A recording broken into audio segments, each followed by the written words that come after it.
Halo semuanya, kalian masih ada yang inget nggak sama kasus suap ekspor benih lobster oleh mantan Menteri Edi Prabowo yang menjadikan ia dijatuhi hukuman penjara? Nah, jadi di masa beliau menjabat sebagai Menteri KKP, beliau sempat nih menghapus kebijakan ekspor benih lobster yang telah dibuat oleh menteri sebelumnya. Nah, di kesempatan kali ini aku bakal ngejelasin kenapa sih ekspor benih lobster itu dilarang di Indonesia. Kebijakan pelarangan ekspor benih lobster itu sendiri dibentuk di era Ibu Susi Pujastuti, di mana menurut beliau hal tersebut sangat merugikan negara dan juga nelayan. Kenapa dikatakan merugikan ya? Padahal, semenjak dicabutnya kebijakan tersebut, BPS mencatat nilai ekspor benih lobster mencapai 6,43 juta dolar Amerika Serikat, yang berarti Indonesia mendapat keuntungan yang cukup besar.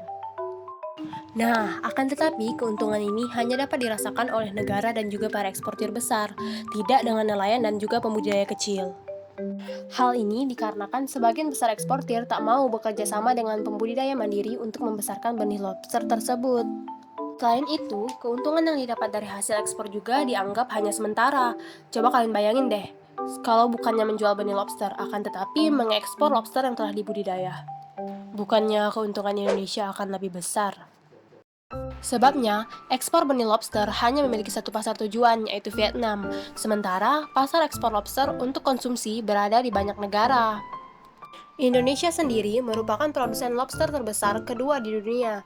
Nah, dengan membudidayakan lobster di negara sendiri, keuntungan yang tadinya hanya dapat dirasakan negara dan juga eksportir besar apabila kita mengekspor benih lobster, dapat dirasakan juga oleh para nelayan kecil dan juga pembudidaya.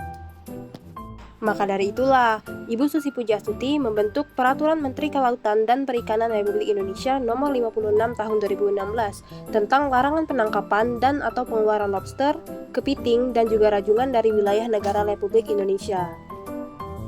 Jadi gimana nih? Apakah menurut kalian kebijakan pelarangan ekspor benih lobster itu udah tepat? Sekian dari aku, sampai berjumpa di video selanjutnya.